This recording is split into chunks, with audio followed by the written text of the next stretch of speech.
রমাদান মাসেও দেশের বিভিন্ন জায়গায় ভূমিকম্প, এর আসলে কারণ কি, আমাদের করণীয় কি? ভূমিকম্প বা জালজালা, হাদিসের মধ্যে আসছে কাসরাতুজ জালাজিল, অধিক হারে কিয়ামতের আগে ভূমিকম্প হবে। অন্য হাদিসের ভিতরে আসছে হাত্তা তাকসুরাজ জালাজিল। তাহলে কাসরাতুজ জালাজিল, তাকসুরাজ জালাজিল সবগুলো প্রমাণ করে যে অধিক হারে ভূমিকম্প হওয়া এটি আসলে ভয়ঙ্কর একটা সিম্বল, এটি আল্লাহর আযাবের বহিঃপ্রকাশ। ফালইয়ারতাকিবু ইনদা যালিকা রিহান হামরা জালজালা, হাদিসের মধ্যে আসছে আল্লাহর আযাবের বহিঃপ্রকাশ হচ্ছে এই পৃথিবীর ভিতরে অদৃশ্য আগুন আসবে একটার পর একটা, যেটাকে বলা হয় চেইন ভূমিকম্প, একটার পর একটা ভূমিকম্প হবে। আজকে এই দেশে, কালকে আরেক দেশে। আমরা কয়েকদিন আগে দেখেছি যে 24 ঘন্টায় 94 বার ভূমিকম্প হয়েছে।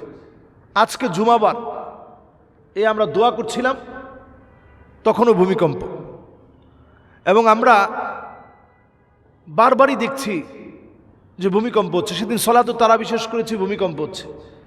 আসলে রমাদান যে বার্তা নিয়ে এসেছে সেটা আমরা আসলে মুসলমান হয়েও আমরা পূরণ করছি না। মজুদদারি, সিন্ডিকেট, ধর্ষণ, মিথ্যাচার, রাহাজানি কি নাই এই রমজান মাস আসার পরেও। রমাদান তো আসছিল আমার আপনার গুনাহগুলোকে জ্বালিয়ে দেওয়ার জন্য। আইয়ুহাররিকাহা বিআমালিস সালিহা, ভালো ভালো আমল করে আপনি গুনাহগুলো জ্বালিয়ে দিবেন, এজন্য রমজান আসছিল। কিন্তু আমরা গুনাহগুলা জ্বালাতে পারি নাই। আমরা বড় হতবাগা, বড় কপাল পোড়া। আমরা এতটাই হতবাগা, কপাল পোড়া, এই রমজানেও গুনাহ ছাড়তে পারি নাই। এই রমজান আসছে আমাকে জাহান্নামের আগুন থেকে হেফাজত করানোর জন্য, আমাকে জান্নাতি বানানোর জন্য।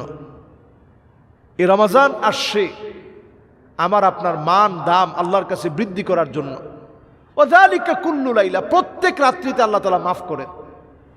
কয়দিন আপনি মাফ চেয়েছেন? কয়দিন আপনি জামাতের সাথে নামাজ পড়েছেন? এই যে রমজান মাসে আমরা এত পরিমাণ প্রত্যেকটা নামাজে ভিড় দেখি, এটাও যদি আপনি পার্সেন্টেজ দাঁড় করান খুবই কম। যদি পুরো এলাকার সব মুসলিমরা নামাজ পড়তো, আল্লাহ কা কসম একটা মসজিদও জায়গা হতো না। মসজিদ ভরে, রাস্তাঘাট সব ভরে যেত। তার মানে বোঝা যায় এই রমজানেও আমরা নামাজ পড়ি, সংখ্যাটা মাত্র 50 থেকে 60% হবে। 40% এখনো নামাজ পড়ি না। এমনকি কোথাও কোথাও এর চেয়েও বেশি আমরা নামাজ পড়ি না। ধরেন 40% পড়ি, 60% পড়ি না। এতেই মসজিদে জায়গা হচ্ছে না। আমরা বলা বলি করতেছি, হায়রে আল্লাহ এত মুসল্লি। তাহলে চিন্তা করেন কি পরিমাণ মুসল্লি নামাজ পড়ে না।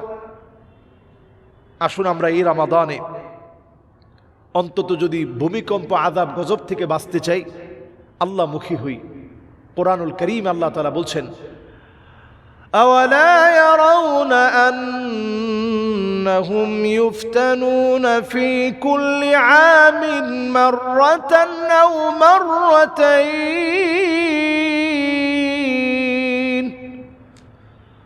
সুম্মা লা ইয়াতুবুনা ওয়ালা হুম ইয়াযাক্কারুন।